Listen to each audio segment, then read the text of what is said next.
Sean todos bienvenidos en una nueva ocasión a esta retransmisión de su iglesia Amanece. Recuerde que con cada amanecer Dios nos concede una nueva oportunidad de vivir a su manera en este mundo y en esta tierra. Tenga presente esa verdad. Vamos a continuar en esta ocasión desarrollando la serie que desde hace 3 semanas hemos venido enseñando, ¿verdad?, acerca de mi herencia en Dios. Y hoy queremos dar culminación a esta serie con este cuarto estudio bíblico, con este cuarto mensaje, que precisamente es la culminación que tiene que ver con el tema que hemos venido hablando y desarrollando acerca de mi herencia en Dios. Sean todos bienvenidos, iglesia Amanece, en esta mañana. Sé que Dios va a hablar a nuestras vidas. Vamos a buscar allí en la Biblia, vamos a ir siempre al Evangelio de San Juan, el capítulo 14. Es una base, es un texto que hemos estado utilizando como un fundamento para dar un punto de partida, ¿verdad?, de lo que vamos a estar predicando en esta ocasión, pero también retroalimentando lo que hemos venido hablando los días anteriores. Y Jesús dijo así en San Juan 14, versículo 1, le dice a los discípulos: no se turbe vuestro corazón, ¿verdad? Creéis en Dios, creed también en mí. Y luego dice: en la casa de mi Padre muchas moradas hay. Si así no fuera, yo os lo hubiera dicho. Voy pues a preparar lugar para vosotros. ¿Ok? Y si me fuere, os prepararé lugar. Luego dice, hay una promesa: vendré otra vez. Vendré otra vez. Y os tomaré a mí mismo, para que donde yo estoy, vosotros también estéis. Dice la versión NBI, en versículo 2: en el hogar de mi Padre hay muchas viviendas. Si no fuera así, ya se los habría dicho a ustedes. Voy a preparar un lugar, y si me voy y se lo preparo, vendré para llevármelos conmigo. La versión NBI lo traduce así, ¿verdad? Para llevármelos conmigo. Luego dice: así ustedes estarán donde yo esté. Ustedes ya conocen el camino para ir a donde yo voy. Ok. Recuerden que hemos venido desde hace ya varias semanas hablando de este tema de mi herencia en Dios, bajo la serie Hijo de Dios. Y Jesús está hablando aquí de regresar por su iglesia. Aquí se lo estaba diciendo a sus discípulos, pero obviamente recuerden que los discípulos no solo fueron los 12 apóstoles. Discípulos somos todos aquellos que nos convertimos a la fe del cristianismo. La palabra cristiano significa seguidor de Jesús, seguidor de Cristo en el griego. Así se traduce, como un seguidor de Cristo. Entonces, todo lo que adoptamos la fe en Jesús como el Hijo de Dios, todo lo que reconocemos al Señor Jesús como nuestro Señor y Salvador, nos convertimos en discípulos de Jesús. Y por lo tanto, esta promesa no solo fue para los apóstoles, sino también para cada uno de los discípulos que han existido en las diferentes generaciones desde que Jesús vino a la tierra. Pero también hemos estado aprendiendo estas semanas atrás que cuando recibimos a Jesús en nuestros corazones, nos convertimos en hijos de Dios, y por lo tanto en herederos, como dice el apóstol Pablo en Romanos 8:16, ¿verdad? Y si herederos, también coherederos con Cristo, ¿verdad? La palabra coheredero significa que aquellas promesas y aquellas bendiciones que Jesús ha alcanzado, nosotros también las vamos a alcanzar, ¿verdad? Eso también significa coheredero, que Jesús vino como nuestro hermano mayor, como nuestro Señor, como nuestro Salvador, pagó el precio de nuestra salvación, el precio de nuestro rescate, el precio de nuestra libertad, para darnos identidad, para que a través del sacrificio que Él hizo en la cruz, a través de esa obra redentora en la cruz del Calvario, Dios nos adopta como sus hijos. Y ahora entonces nosotros somos acreedores por gracia, somos acreedores de una invaluable, hermano, herencia. Ahora bien, gracia significa que Dios nos da un regalo inmerecido. Es un regalo para nosotros, pero no significa que fue de gratis. Hubo un precio que se pagó por eso. Por eso nosotros debemos vivir todos los días para amar y servir a Jesús por gratitud, por todo lo que Él ha hecho. Es bien importante tener presente esto, porque podemos perder de vista la convicción muchas veces de por qué realmente soy cristiano, ¿verdad? ¿Por qué me congrego? ¿Por qué leo la Biblia? ¿Por qué tengo que orar? ¿Por qué tengo que buscar de Dios? La principal razón es esa, porque tiene que haber amor, tiene que haber gratitud en nuestros corazones por todo lo que Dios nos ha dado de gracia a través de la obra de Jesús. Cuando hablo de la obra de Jesús, me estoy refiriendo a todo ese proceso, a todo el esfuerzo, a toda la dedicación, a la vida misma que Jesús ofreció en sacrificio para que nosotros obtuviésemos todo lo que Dios nos ha dado en el presente y las promesas de herencia para el futuro. Entonces, retroalimentando un poquito eso, mi hermano, veíamos que en primer lugar Dios nos ha dado como herencia la vida eterna. Estuvimos hablando de eso hace 3 domingos. El domingo pasado estuvimos hablando un poquito más acerca de que la segunda herencia que Dios nos ha dado es un cuerpo glorificado. ¿Se recuerda que hablamos un poquito más de eso? Y solo para cerrar ese punto del cuerpo glorificado que Dios nos ha dado, quiero leerle otro texto que viene a respaldar lo que veíamos en Corintios 15. Pero vamos a ir a Tesalonicenses, primera carta del apóstol Pablo a Tesalonicenses, el capítulo número 4, ¿verdad? El capítulo número 4, el versículo 13. El apóstol Pablo se toma el tiempo para escribir esta carta a la iglesia de Tesalónicas, y precisamente el mismo apóstol que escribe la carta a la iglesia de Corinto, ¿verdad?, hablando de la resurrección y enseñando la doctrina de la resurrección como uno de los principales fundamentos en nosotros como cristianos, aquí ahora fundamenta a través de esta carta esta poderosa verdad. Dice el versículo 13 de 1 Tesalonicenses capítulo 4, dice: tampoco queremos, hermanos, que ignoréis acerca de los que duermen, para que no os entristezcáis como los otros que no tienen esperanza. Está hablando de una esperanza, y por lo tanto dice: no estén tristes por aquellos que duermen. ¿A quiénes se está refiriendo? A aquellos que han muerto ya en este mundo, que partieron de este mundo, que ya dejaron de existir en este mundo por diferentes razones. Pero aquí dice que tampoco queremos, hermanos, que ignoréis acerca de los que duermen, es decir, a los que han muerto. Pero el apóstol Pablo se refiere a ellos como los que duermen. Ok, pero ¿quiénes son los que duermen? Los que han muerto en Cristo. Aclaremos eso, ¿verdad? Aquí está hablando de los que han muerto en Cristo. Les dice: no os entristezcáis, porque los otros no tienen esperanza, tienen razón de estar tristes, pero los que han muerto en Cristo realmente no han muerto, ellos están durmiendo. ¿Por qué? Porque hay una esperanza. ¿Cuál esperanza? La esperanza de una resurrección en el futuro. Y lo comienza a afirmar más adelante. Dice: porque si creemos que Jesús murió y resucitó, versículo 14, ¿verdad? Si creemos que Jesús murió y resucitó, así también traerá Dios con Jesús a los que durmieron en él. 15. Por lo cual decimos esto en palabras del Señor, que nosotros que vivimos, que habremos quedado, dice, hasta la venida del Señor. Hagamos otra pausa aquí.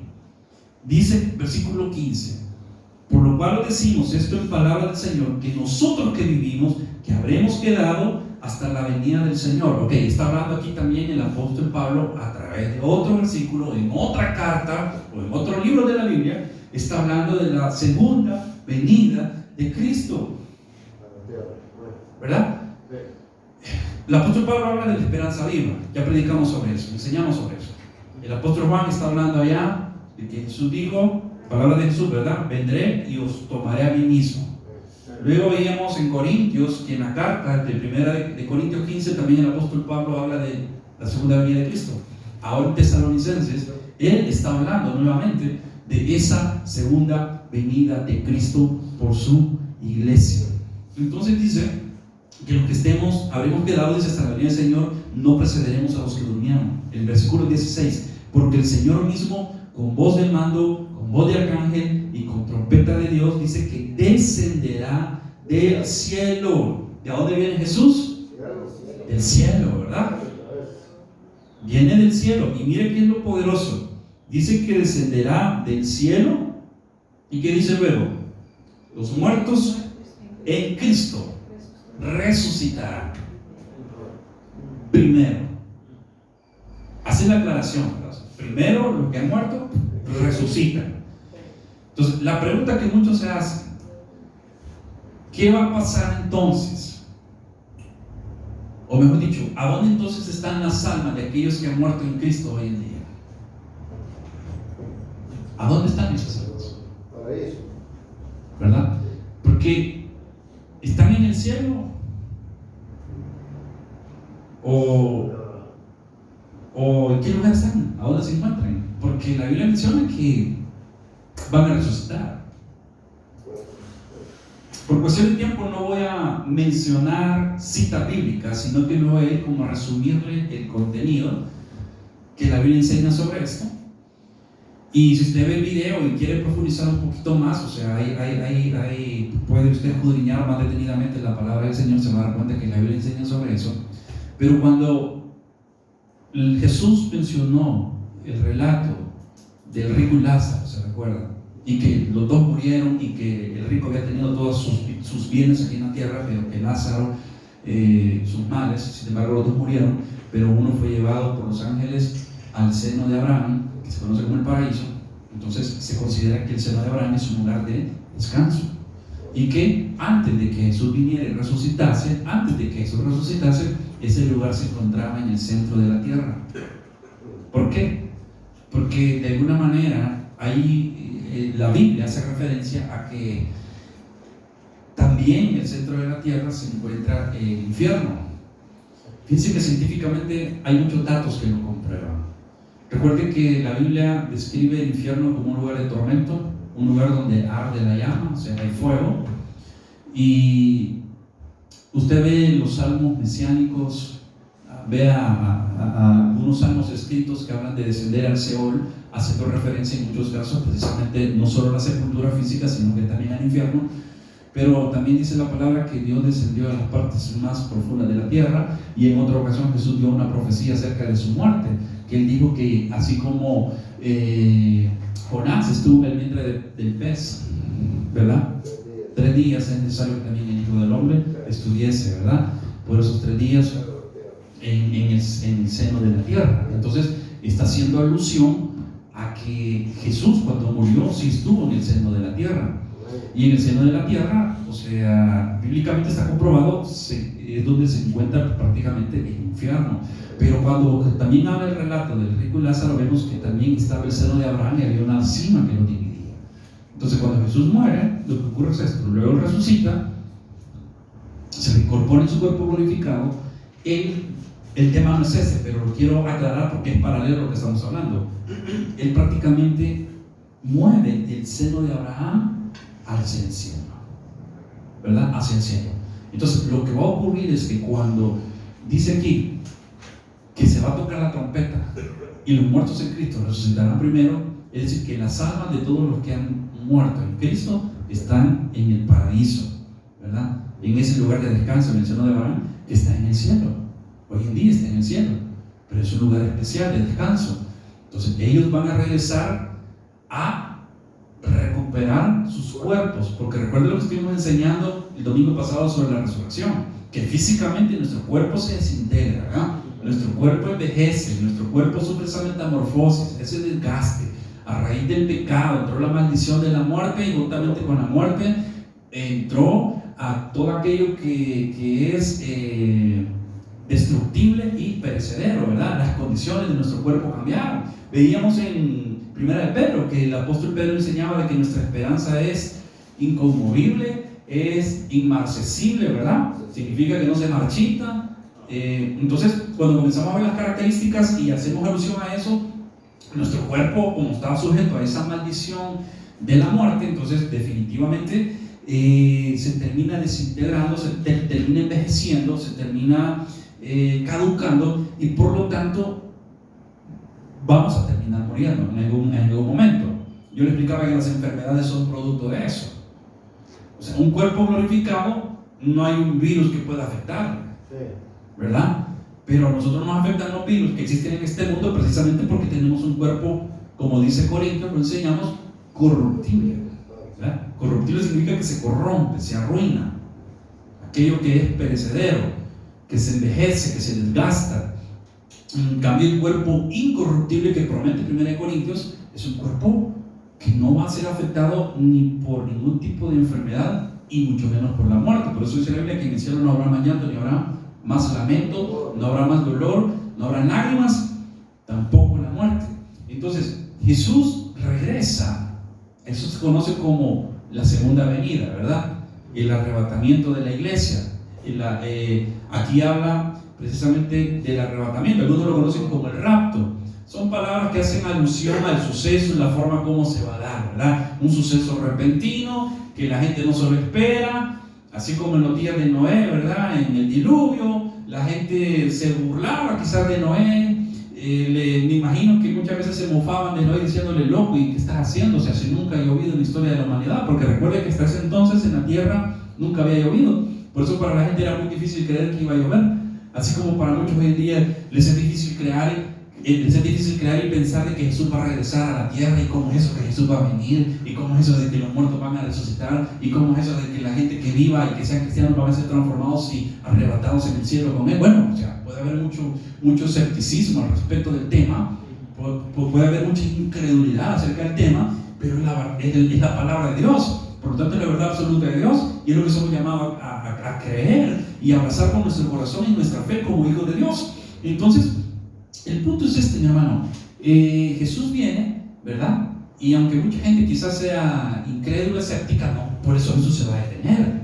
La historia sigue transcurriendo, no solo del hombre, recuerde, una es la historia de la humanidad, pero en el cielo hay otra historia que está transcurriendo, que son los tiempos de Dios, la historia de Dios, y los tiempos de Dios tienen que cumplirse. Por eso dice la Biblia, ¿verdad?, que el cielo y la tierra pasará, pero mi palabra no pasará. ¿Por qué? Porque Dios va a cumplir sus tiempos como lo ha profetizado y dicho, y lo ha dejado registrado y escrito en su palabra, en la Biblia. Entonces Jesús viene, y claro, la mayoría de gente va a estar desapercibida. No espera ese suceso, no lo esperan, como en los días de Noé, ¿verdad? Que cuando menos sintieron, el diluvio vino, comienza a llover, y ahí quizás ya creyeron. Pero ¿qué pasó? Era demasiado tarde, porque dice la Biblia que Dios mismo había cerrado la puerta del arca. Yo me imagino a la gente gritando: Noé, abrinos, Noé, abrinos. ¿Cuál? O sea, si Dios no dependía de Noé, quien estaba en control de eso era Dios, ¿verdad? Ellos tuvieron su tiempo de creer, quizás de salvarse, si hubiesen acercado a Noé y preguntarle: mira, ¿y este barco por qué no está construyendo? Mira, ¿por qué está recolectando por qué está reuniendo a los animales por pareja, ¿verdad? Diferentes especies. O sea, fue una obra evidente que no pasó desapercibida para la gente en la época de Noé, en esa generación. Imagínense qué triste, o sea, toda esa generación prácticamente pereció. Toda esa generación.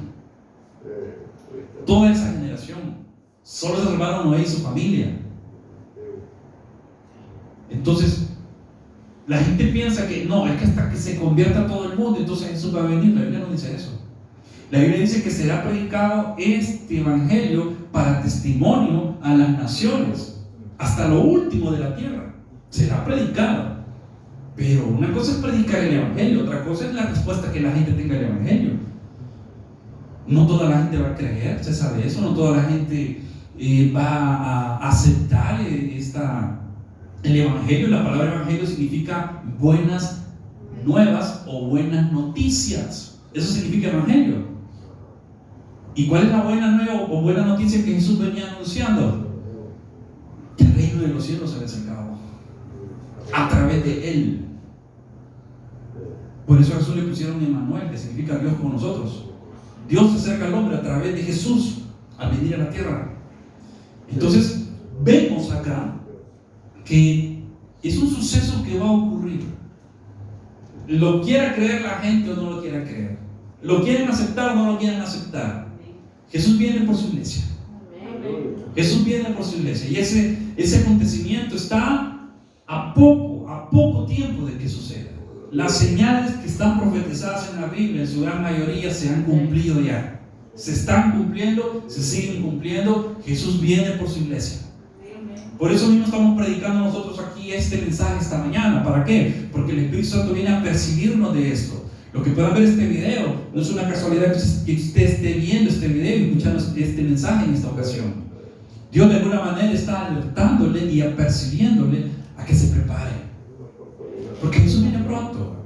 Y el anhelo de Él es que sus hijos recibamos y disfrutemos de la herencia que tiene preparada en gloria para cada uno de nosotros. Entonces vemos acá que Jesús regresa y le explicaba el punto de la resurrección. Entonces las almas de los que han partido con Él regresan a recuperar sus cuerpos. Regresan a recuperar sus cuerpos. Yo le decía la vez pasada cuando Lázaro había muerto, pero Lázaro, el hermano de Marta y María, y el Señor Jesús va a la tumba, ¿verdad? Y manda a mover la piedra. El cuerpo estaba en proceso ya de desintegración, de descomposición, y le dice: Señor, hasta allí de ya. Pero Dios, el Señor del cielo, es el Señor del cielo y de la tierra, ¿verdad? Y ante Él se somete toda autoridad. Entonces Él le llamó a Lázaro. Yo le decía: ¿a quién le habló? ¿Al cuerpo o al alma de Lázaro? Obviamente le habló al alma de Lázaro. Pero como el alma y el cuerpo están vinculados, desde el momento que le llama a Lázaro que se incorpore nuevamente, automáticamente el cuerpo también se tuvo que someter a la autoridad de Jesús. Y el cuerpo descompuesto, o el proceso de comenzarse a descomponer, es restaurado. Y Lázaro vuelve a la vida. Entonces, yo le decía esto: que ya Lázaro ya en el seno de Abraham, en el paraíso, ya en su etapa de reposo, de descanso, esperando este evento y suceso futuro que está próximo a acontecer. Entonces, las almas de los que han muerto en Cristo vienen por sus cuerpos. No importa si su cuerpo quedó en un océano, quizás se lo comieron los tiburones, si murió calcinado, si murió en un accidente, si está sepultado, no se sabe en qué lugar pueda estar el cuerpo. Pero desde el momento que cuando dice que Jesús viene y suena la trompeta, es una trompeta de mando y de autoridad, dice que los muertos resucitarán primero. Es decir, las almas de los que han partido en Cristo vienen a recuperar su cuerpo. ¿Por qué? Porque yo le explicaba que la regeneración, ¿verdad?, la redención, es el milagro que viene juntamente con la salvación. Consiste en que Dios no solo va a salvar nuestra alma, sino también va a restaurar, a regenerar nuestro cuerpo. Es decir, el Señor nos ha redimido en cuerpo, alma y espíritu. El primer paso es que nacemos del Espíritu. Lo segundo es: nuestra alma está en un proceso de ser regenerada cada día que vivimos. Pero nuestro cuerpo va a ser completamente regenerado, ¿verdad?, redimido, digámoslo de esa forma, y completamente glorificado cuando Jesús regrese. Entonces, los muertos en Cristo resucitarán primero. Eso es lo que dice aquí la palabra. Luego dice el 17. Gracias, Karen, por estar bien conectada ahí. Luego nosotros, dice, los que vivimos, los que hayamos quedado, seremos, ahí está la palabra arrebatamiento, miren, arrebatados juntamente con ellos en las nubes, para recibir al Señor en el aire, y así estaremos siempre con el Señor. Dice que seremos arrebatados. Entonces, alguna gente se cuestiona y se pregunta: ¿de dónde proviene la palabra arrebatamiento? Aquí está. La Biblia dice que seremos arrebatados, ¿verdad? Seremos arrebatados. La NBI lo traduce de igual forma. Dice que seremos arrebatados juntamente con ellos. Y mire qué interesante, dice: para recibir al Señor en el aire. O sea, que ¿sabe qué nos da a entender aquí? La segunda venida de Cristo, los teólogos, algunos teólogos la han clasificado como en dos sucesos o dos etapas. La primera etapa es esta que se conoce como el arrebatamiento de la iglesia, ¿verdad? En esta etapa Jesús no pone los pies sobre la tierra, sino que en el aire nos encontramos con Él. Nosotros subimos, Él se queda en los aires. Pero la segunda etapa tiene que ver cuando Él venga a establecer su reino milenial aquí, en esta tierra, para gobernar. Entonces Él sí va a establecer su reino de justicia aquí en la tierra, reinando sobre las naciones.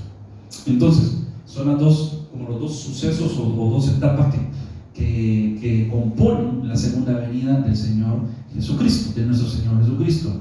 Ahora bien, este es algo que sirve para fundamentar la herencia que tenemos en Dios, la promesa de un cuerpo glorificado. Pero hoy vamos a ir a Apocalipsis capítulo 21 y vamos a ver cómo El tercer componente de esa herencia que Dios nos ha prometido es precisamente con lo mismo que menciona el apóstol Juan, las moradas celestiales. Las moradas celestiales. El capítulo 21 de Apocalipsis habla precisamente de la Nueva Jerusalén. ¿Y la Nueva Jerusalén qué es? Es la ciudad a donde Dios habita. Es la ciudad a donde Dios mora. Es la ciudad a donde Dios permanece. Dice así, y obviamente está en el cielo, ¿verdad? Cielo nuevo y tierra nueva. Dice, versículo 1, vi un cielo nuevo y una tierra nueva. Hagamos una pausa aquí. Aclararles que una cosa es la ciudad, pero otra cosa es el cielo nuevo y la tierra nueva. Entonces, todo apunta, por unos textos que aparecen en Isaías y en otras partes de los libros proféticos, más lo que menciona aquí Apocalipsis, mi hermano, apunta que Dios va a crear un cielo nuevo y Dios va a crear una nueva tierra. Entonces, dice aquí en el versículo 1 que Él vio un cielo nuevo y vio una tierra nueva. Dice que es nuevo. La Biblia es clara, ¿verdad?, en especificar que es algo nuevo. Es decir, no es el mismo cielo, no es la misma tierra. Y dice, porque el primer cielo y la primera tierra pasaron. Y es más, dice que ahí el mar ya no existía más. Y yo, Juan, vi la santa ciudad, así le llama la Nueva Jerusalén en la Biblia, la santa ciudad, la Nueva Jerusalén, descender del cielo de Dios, dispuesta como una esposa ataviada para su marido. ¿Por qué le llama la Nueva Jerusalén? Porque recuerden que Jerusalén es la capital de la nación de Israel. Y el propósito de Dios siempre fue que Israel se convirtiera en la nación aquí en la tierra, a través de la cual Él enseñara los principios del reino de los cielos. Se recuerda que en la oración del Padre Nuestro, el Señor Jesús, cuando le estaba enseñando a orar a los discípulos, en Mateo capítulo 6, versículo 10, les dice lo siguiente: cuando ustedes oren, van a orar de esta forma: Padre Nuestro que estás ¿a dónde? En los cielos, ¿verdad? Está hablando allá en la Nueva Jerusalén. Santificado sea tu nombre. Luego dice, lo primero que dice después de haber glorificado al Padre, o lo segundo, mejor dicho, después de haber glorificado al Padre, es: venga tu reino, venga tu reino. Y luego dice: hágase tu voluntad, como en el cielo, así también en la tierra. Siempre fue el deseo de Dios establecer una nación llamada Israel, para que a través de él ejercer su influencia y su dominio en las demás naciones de la tierra, para que Israel fuera un testimonio. Por eso escogió a Abraham. Estudiamos eso, ¿verdad? Y Dios le promete a Abraham una descendencia. Luego Dios se revela a Isaac, luego a Jacob. Luego de Jacob nacen los 12 patriarcas, las 12 tribus de Israel. Provienen de ahí, de Jacob. Recuerda que el nombre de Jacob fue cambiado a Israel, porque veíamos que Jacob significa suplantador, usurpador, pero Dios le cambia el nombre a Jacob, a Israel, perdón, de Jacob a Israel. Entonces, luego, por eso es que ese pueblo se conoce como el pueblo de Israel, la nación de Israel. Pero entonces, Dios le da una herencia al pueblo de Israel. Lo veíamos, lo estudiamos geográficamente hablando en Josué, ¿verdad? Le dice, desde el gran río Éufrates, y comienza a dar las delimitaciones en Josué capítulo 1, ¿verdad?, de el territorio, las dimensiones que va a tener esa nación. Entonces, en esa nación de Israel, Dios se establece a través del pueblo la ciudad que se conoce como Jerusalén, que era la capital entonces del pueblo de Israel, ¿verdad? Jerusalén, la capital de Israel. ¿Y quién es Israel? El pueblo de Dios, el pueblo escogido por Dios. Ahora, vemos acá entonces que ahora la Biblia habla de una nueva Jerusalén. Exactamente, pero está hablando de una Jerusalén celestial. Entonces, es una ciudad que representa muchas cosas. Representa dominio, representa organización, representa política, representa cultura, representa fe, representa todo lo que implica la estructura de una ciudad. Representa arquitectura. Vamos a ver más adelante el diseño arquitectónico que el apóstol Juan describe sobre esa ciudad. Nosotros vemos las grandes ciudades, por ejemplo, del mundo hoy en día, como Nueva York, Moscú, Londres, París, Tokio. Son ciudades que sobresalen mundialmente. ¿Por qué razón? ¿Solo porque son grandes? No solo porque son grandes en territorio, sino por la influencia que tienen en el mundo con la ciencia, con la política, con la cultura, con la educación, con el arte y todo aquello en lo que ellos, la tecnología, ejercen influencia. Por eso son conocidas como las capitales del mundo, ¿verdad? Siendo la más prestigiosa, se considera la más prestigiosa del mundo hoy en día, Nueva York, en Estados Unidos. Ustedes saben la influencia que Estados Unidos ha tenido en el mundo en general. En el mundo. Muchos países que han alcanzado desarrollo en su estructura, como por ejemplo Corea del Sur, que sé que hoy en día es una de las 12, 14 potencias mundiales, pero hace 70 años atrás era un país tercermundista. Pero sí como recibieron cierto apoyo de Estados Unidos, influencia, ¿verdad? En cuanto a cultura, en cuanto a educación, recuerden, no solo se trata de cuestión económica, sino que influir con cultura, educación, política, se desarrolla como potencia, como nación. Lo mismo con Israel. O sea, gran parte del desarrollo que Israel ha tenido como nación ha sido por el apoyo que también Estados Unidos siempre ha dado hacia esa nación. Y así muchos países. Pero por otro lado, claro, vemos que eso ha sido en la historia, ¿verdad? Vemos que la influencia de Estados Unidos ha sido de diferentes formas en las naciones del mundo. Pero también existen otras culturas que son potencias. Tal vez no a nivel de Estados Unidos, pero son influyentes en sus regiones.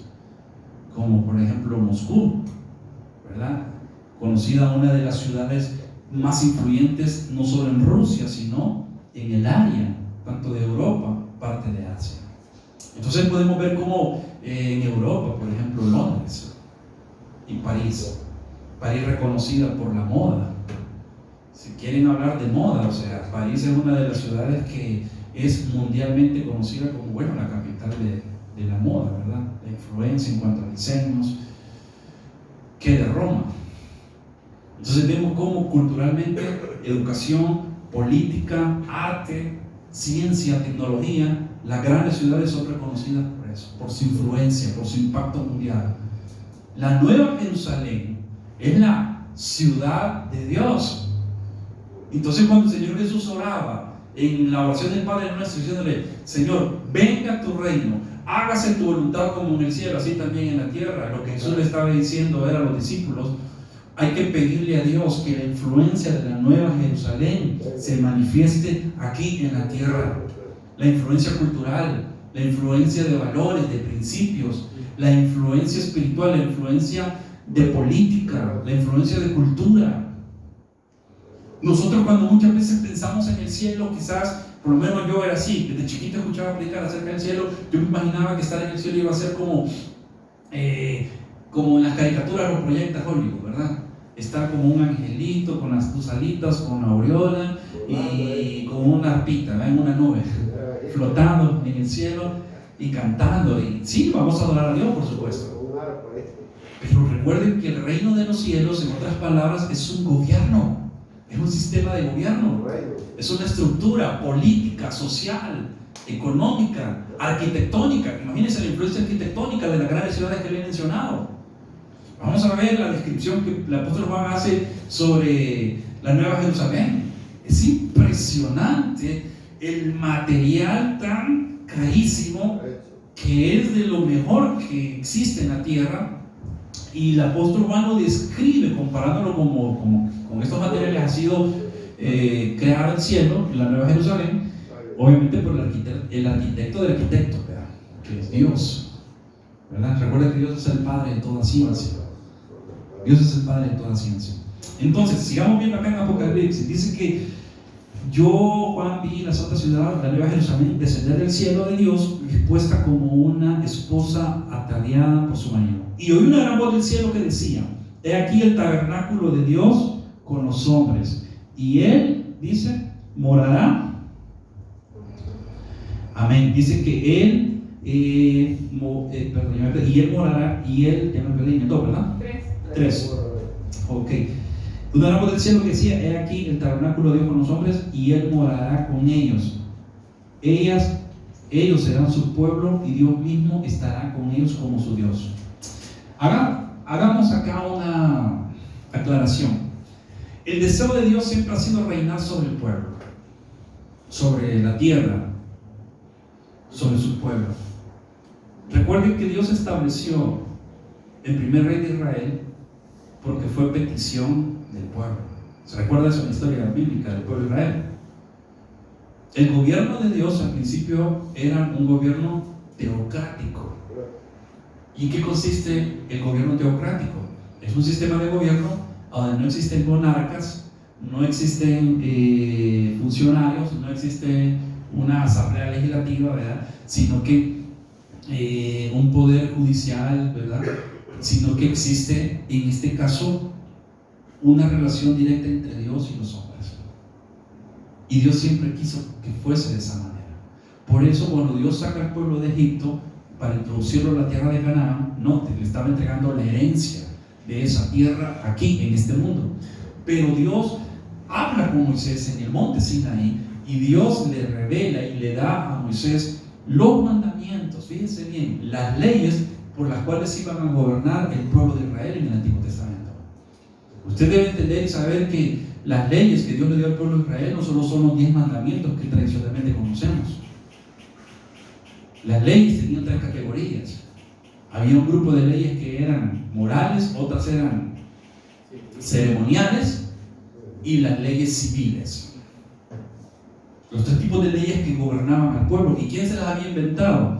Bueno, las leyes inicialmente se las dio Dios a Moisés, y eran con el propósito de que el pueblo se rigiera y se gobernara. Yo le decía en una ocasión: las leyes son necesarias, las reglas son importantes, las normas son requeridas, porque en un lugar, en una cultura, en una sociedad, en una familia, en un lugar donde no existan leyes, normas y reglas, reina el caos y el desorden, reina la anarquía.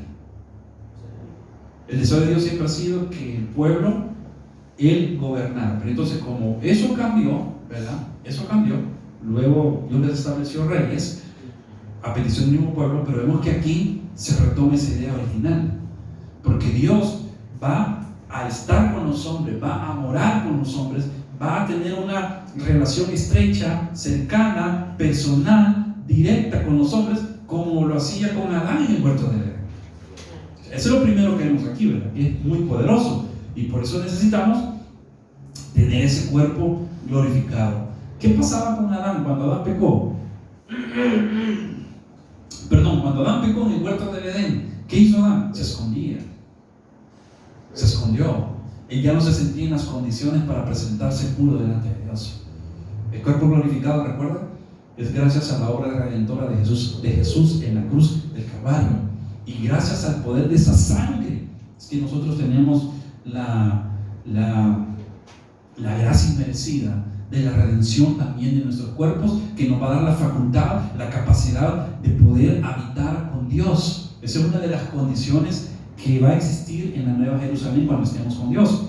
Luego dice el versículo 4: enjugará Dios toda lágrima de los ojos de ellos, y ya no habrá muerte, ni habrá más llanto, ni clamor, ni dolor, porque las primeras cosas pasaron.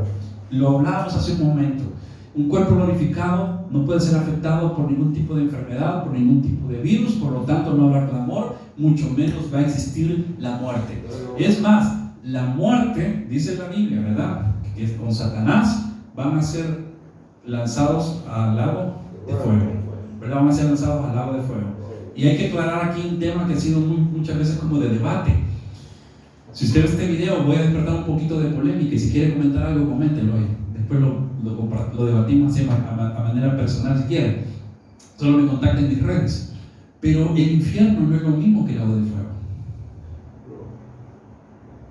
La gente piensa que el infierno y el lago de fuego es lo mismo. No, porque la Biblia menciona en Apocalipsis que el mismo infierno es tomado y es lanzado al lago de fuego.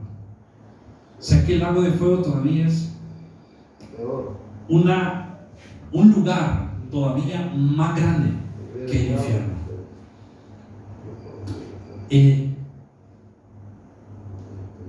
El infierno, de alguna manera, la Biblia lo describe como el Seol. Yo se lo decía, es como una especie de cárcel.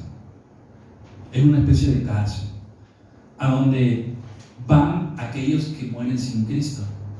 Pero ese no es el destino final. El destino final realmente es el lago de fuego. Y de alguna manera, qué triste ver que el infierno, aunque es un tormento de fuego y todo lo demás, hay un destino todavía más feo esperando, que es lo que se conoce como el lago de fuego. Cada uno de estos términos que yo le menciono ahorita son temas que ameritan un estudio profundo por separado. Y quiero no desviarme del tema de la herencia, pero uno se emociona. Y toco el infierno, quiero hablar del infierno, toco el fuego, quiero profundizar esto, pero no quiero desviarme del tema. Pero como le digo, son conceptos paralelos a lo que estamos enseñando y es importante por lo menos aclarar un poquito acerca de ellos. Volvamos acá a lo de la herencia. Entonces, lo bonito es que para nosotros los hijos de Dios, lo que nos está, la esperanza que nos está guardando es esto. Miren, no es el lago de fuego, sino que es el cielo nuevo, la tierra nueva, la nueva Jerusalén. Entonces dice que no habrá más llanto ni clamor. ¿Por qué? Porque las primeras cosas pasaron. Luego dice el 5, el que estaba sentado en el trono dijo: he aquí, yo hago nueva todas las cosas. Qué poderoso, ¿verdad? Y me dijo: escribe, porque estas palabras son fieles y verdaderas. Y me dijo: hecho está, yo soy el alfa y el omega, el principio y el fin. Al que tuviere sed, yo le daré gratuitamente de la fuente del agua de la vida. Mire cómo es Dios de lindo, o sea, está dando de gratis esa agua bendita.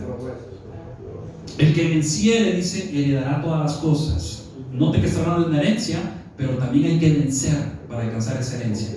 Josué tenía que conquistar para poseer la tierra que Dios le había prometido. Nosotros tenemos que pelear en perseverar en nuestra vida cristiana, en nuestra vida de fe. Tenemos que perseverar hasta el fin para ser salvos, pero también para recibir la herencia que Dios tiene preparada para nosotros. Y yo seré su Dios, dice, y él será mi hijo. Note la relación que Dios quiere tener con nosotros. Bueno, vamos a, dice el 8, ¿verdad? Los cobardes, los incrédulos, los abominables, homicidas, los fornicarios, los hechiceros, los idólatras, todos los mentirosos tendrán su parte en el lago, note, que arde con fuego y azufre, que es la muerte segunda.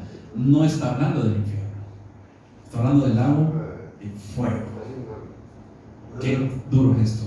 Ahora, quiero aclarar algo aquí. Todos los pecados que menciona aquí, que idólatras, que fornicarios, que hechiceros, no es que Dios está desechando al pecador. Yo se lo decía la vez pasada. El deseo de Dios es que ninguno se pierda. La razón por la cual Jesús vino a morir a este mundo es para que todas estas personas, posiblemente algunos de nosotros éramos parte de esa categoría, ¿verdad?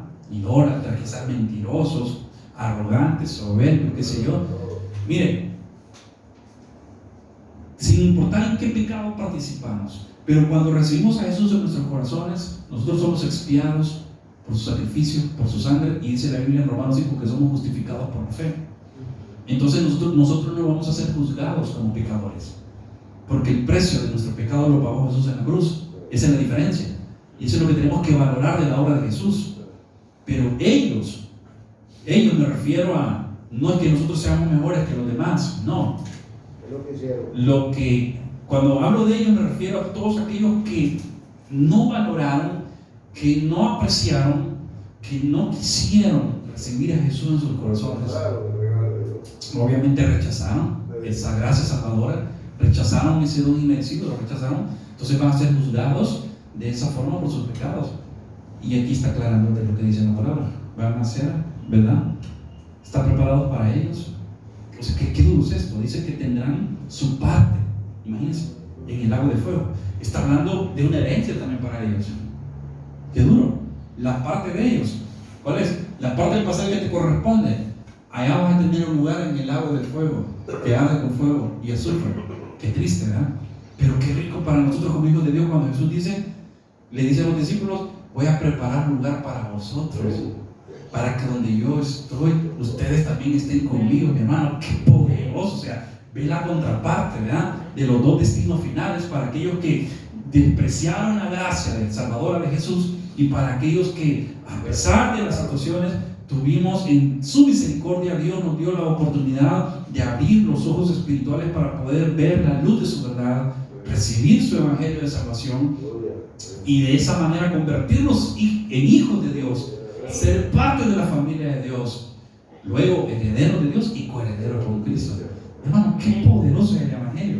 Por eso decía el apóstol Pablo, ¿verdad?, que es locura para los que se pierden, pero para nosotros, ¿qué es el evangelio? Es poder de Dios, hermano. O sea, es poder de Dios para salvación de nuestras vidas y de nuestras almas. Luego dice: vino entonces a mí uno de los 7 ángeles que tenía las 7 copas llenas de las 7 plagas postreras, y me llevó en el espíritu a un monte grande y alto, y me mostró la gran ciudad santa de Jerusalén, que descendía del cielo de Dios, teniendo la gloria de Dios, y su fulgor, dice, es semejante a de una piedra preciosísima, como piedra de jaspe, diáfana como el cristal. Tenía un muro grande y alto, dice, con 12 puertas. Aquí está hablando de la descripción arquitectónica, o del diseño arquitectónico de esa ciudad.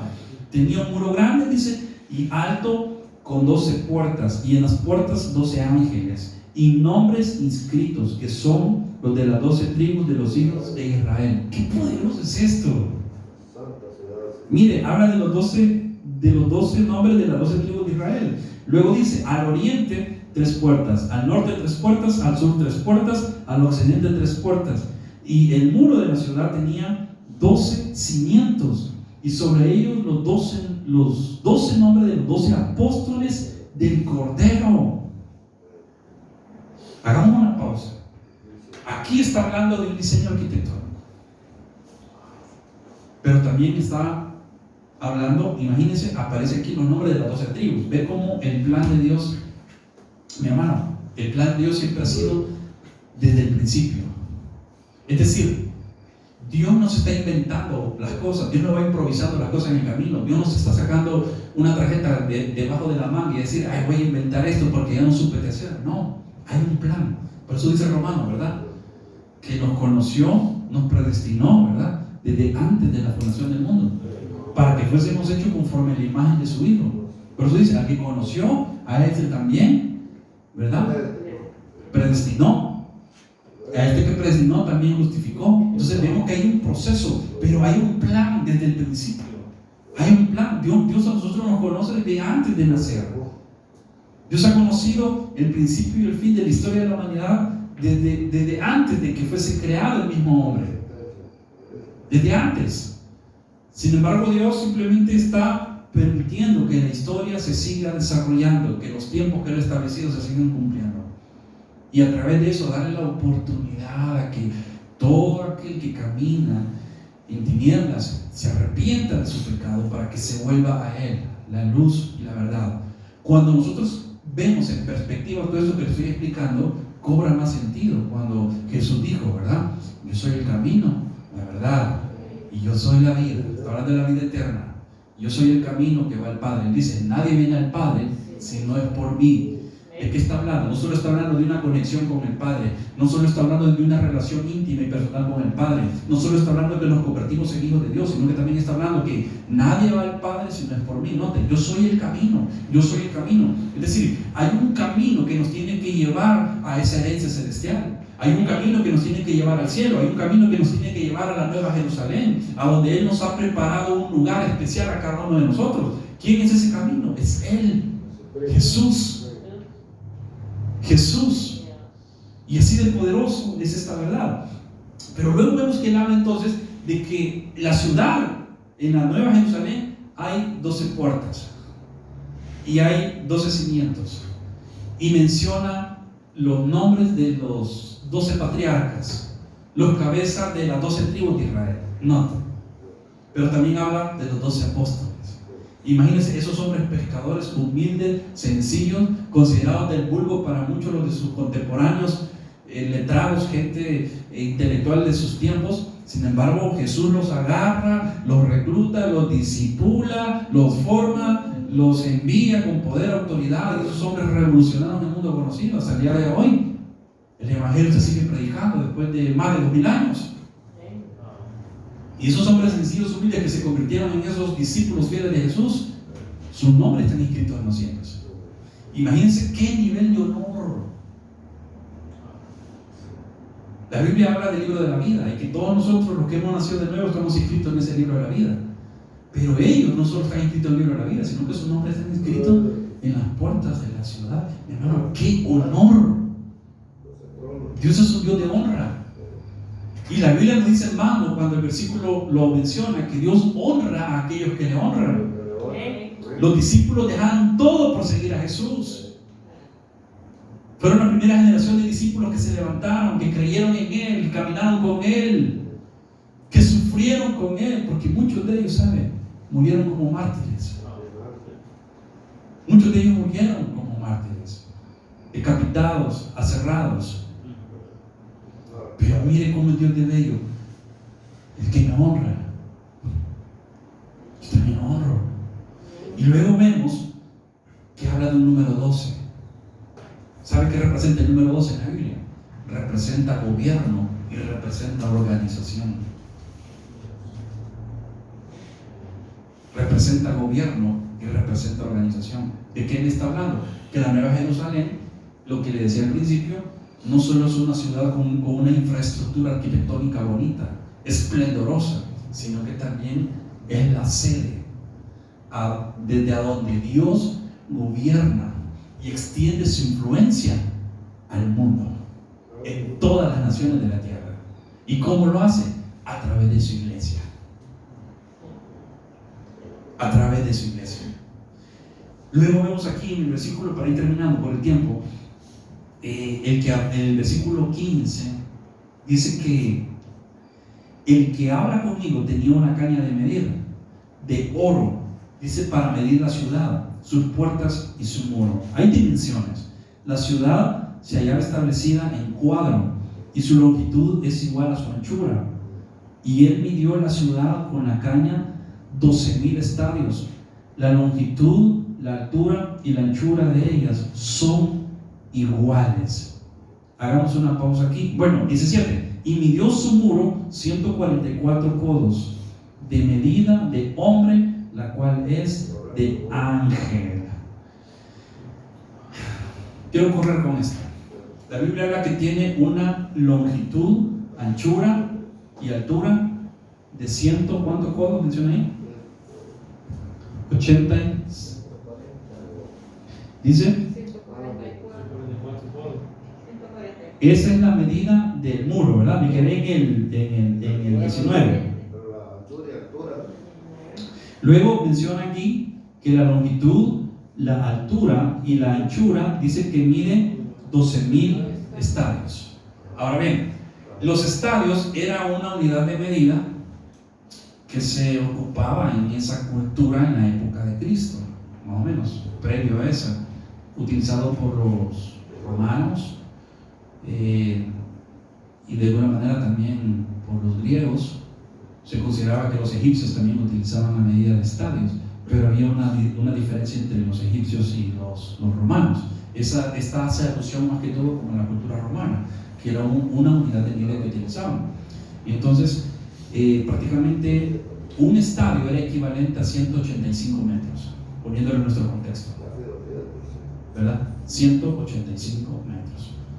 Para sacar las dimensiones de metros o kilómetros, solo tenemos que multiplicar prácticamente aquí los estadios que menciona la ciudad. Dice que ¿cuántos estadios eran?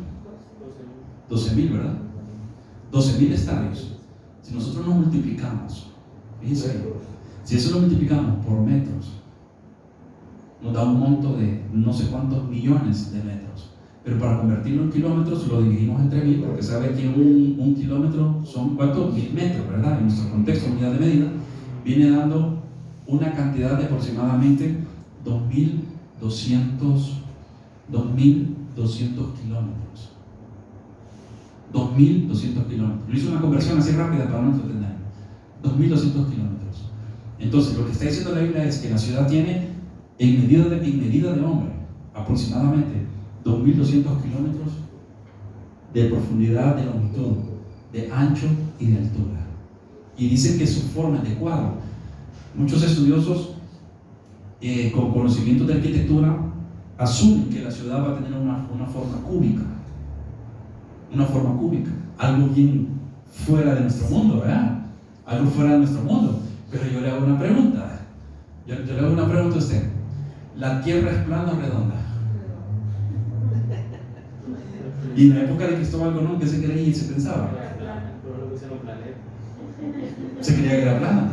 No, pero todo fue de que, ¿verdad? Los satélites, la ciencia, y ahora vemos la Tierra, su forma es un globo terráqueo. Un globo terráqueo. Dependiendo de la perspectiva, el ángulo que nosotros veamos a una persona, dependiendo las longitudes o latitudes, las latitudes a donde esta persona se encuentre, podemos ver si va a estar de lado o de cabeza quizás, pero nosotros sentimos que estamos en lo plano. ¿Qué es lo que provoca esto? Que podamos habitar, desplazarnos sobre un globo, imagínense terráqueo, algo redondo. La ley de la gravedad. Es la gravedad, ¿verdad? Lo que evita que todo lo que está dentro de esa atmósfera salga flotando al espacio. Por eso los astronautas, al salir de la atmósfera de la Tierra, obviamente, flotan en el espacio. Porque es la ley de la gravedad lo que condiciona que estemos sujetos a ella. Ahora, para nosotros, yo me imagino en la época de Cristóbal Colón, entonces, imaginarse una ciudad cúbica, o sea, bien heavy, o sea, bien extravagante, bien fuera de serie eso. Pero la Biblia la describe así. Imagínense, el tamaño de esa ciudad. Qué impresionante, ¿verdad? El tamaño, 2.200. Yo estaba viendo las medidas de las ciudades más deslumbrantes que existen en el mundo. Y miren, arriba de los 1.000 kilómetros cuadrados, más o menos. Arriba de los 1.000 kilómetros cuadrados. Pero aquí está hablando de una ciudad que sobrepasa los 2.000. Los 2.000. Y en este caso no sería en cuadrados, porque tendríamos que hacer la conversión a cuadrados. Es una cantidad que se eleva todavía más. Porque aquí habla que 2.200 de longitud. De longitud más la anchura, más la profundidad. O sea, imagínense. Es decir, se hace algo extremadamente grande. Y uno se pregunta, ¿por qué tan grande? Bueno, porque el deseo de Dios es albergar a cada uno de sus hijos en ese lugar. Esa es la herencia que Dios nos ha prometido. A eso se refería Jesús cuando le dijo a los discípulos: voy a preparar lugar para vosotros. Lugar es, vaya, aquí está, para ponerlo en contexto, ¿verdad? En la Nueva Jerusalén, estamos en la santa ciudad de Jerusalén. Esta es la colonia, por decirle algo, la colonia Jaspe. Herbert Urquía en la colonia Jaspe, en la senda Crisólito, ¿verdad? Está la vivienda 1802. Esa es tu herencia. Es tu casa. Esa es tu habitación. Pastor, haría así eso. Todo lo que existe en el mundo natural, recuerde que fue hecho a imagen de lo invisible y de lo espiritual. Todo. Entonces, cuando nosotros comenzamos a estudiar la Biblia, pero con una mente ya más científica, porque a veces la gente piensa que es una cuestión de fe, no. Analicémoslo desde el punto de vista de la arquitectura, desde el punto de vista de la política, desde el punto de vista de las ciencias que involucran todo lo que describe la Biblia. Mi hermano, la lingüística, nos damos cuenta que eso es algo impresionante. Y quiero terminar con esto. Ahora vamos a ver la gloria de la ciudad, los materiales con los que la ciudad está construida. Y dice que el material de su muro, 18, era de jaspe, pero la ciudad era de oro puro, semejante al vidrio limpio. Mire, dice que los cimientos del muro de la ciudad estaban adornados con piedras preciosas. El primer cimiento era jaspe, el segundo zafiro, el tercero ágata, el cuarto esmeralda, el quinto ónice, el sexto cornalina, el séptimo crisólito, el octavo berilo, el noveno topacio, el décimo crisópraso y el undécimo jacinto, el duodécimo amatista, Las 12 puertas eran 12 perlas. Cada una de las puertas era una perla, y la calle de la ciudad era de oro puro, transparente como el vidrio. Mire, mi hermano, quiero terminar con esto porque se me fue el tiempo. ¿Sabe qué nos está resumiendo aquí la Biblia? La gloria de la ciudad. La gloria de la ciudad. ¿Qué es lo que hace esplendorosa una ciudad? Su arquitectura, su poder económico, su influencia política, su influencia cultural. Estamos hablando de la ciudad de Dios. Estamos hablando de la ciudad de Dios, de la Nueva Jerusalén, Rey de Reyes, ¿verdad? A donde Él habita, mora. Y fíjese que hay algo interesante en esta ciudad. Su gloria, su esplendor se debe a que la misma presencia de Dios está en el lugar. En el tabernáculo, sé que me extendí, quizás vamos a hacer 2 partes de este video de eso, pero en el tabernáculo, las medidas del lugar santísimo, Dios se las había establecido a Moisés, y sabe que era una forma cúbica, porque tenía 6 metros de longitud, de anchura y de altura. Y el lugar santísimo era donde la gloria de Dios descendía y se manifestaba al sumo sacerdote que había ofrecido los sacrificios. Es decir, ese cuarto cúbico era completamente lleno por la gloria de Dios. Es una simbología y una tipología de la Nueva Jerusalén. Es una ciudad cúbica. Recuerde que el lugar santísimo era donde Dios en persona estaba. Dios es omnipresente, porque puede estar al mismo tiempo en diferentes lugares. Pero la gloria Shekinah era algo muy exclusivo. La gloria Shekinah no era la influencia de Dios desde el cielo en la tierra, era Dios descendiendo en ese mismo lugar. Por eso era la gloria Shekinah. En la Nueva Jerusalén es la ciudad donde Dios habita. Por eso dice, Dios con los hombres con Dios. Es decir, la misma esencia del Dios del cielo y de la tierra habita. Quiero que se haga esta imagen mental. Vive en ese lugar como persona. Por lo tanto, no habrá sol, porque dice la Biblia que la misma gloria de Dios ilumina toda la ciudad. Imagínense qué esplendoroso. Y el apóstol Juan describe las piedras con las que están adornadas esa ciudad. Imagínense que habla que hasta los fundamentos de la ciudad tienen adornos de piedras preciosas. La calle de la ciudad dice que es una calle de oro, mi hermano. Qué lujo, ¿verdad? Si aquí por un hotel o una residencia que tenga unos pequeños acabaditos de oro, tiene unas evaluaciones bastante altas, ¿verdad? Económicas, de dinero, mansiones que cuestan millones de dólares. Pero imagínense, dice que la Biblia que toda la ciudad, su estructura en su mayoría, es de oro puro, limpio, claro como el cristal. Se imagina 2.200 kilómetros de longitud, de anchura y de altura, todo construido de oro puro. ¿Usted cree que en vano Dios dice que Él es el dueño del oro y la plata? Lo que a nosotros nos falta aquí en la tierra, a Dios le sobra en el cielo. Así es Dios de glorioso. Pero como le decía, lo más poderoso de eso, saber que podemos disfrutar y vamos a disfrutar de su presencia con Él por la eternidad. Y esa es la mejor herencia que como hijos de Dios podemos tener. Es la promesa gloriosa que describió el apóstol Pedro. Dios nos ha hecho renacer para una esperanza viva, incorruptible, inmarcesible, reservada en los cielos para cada uno de nosotros.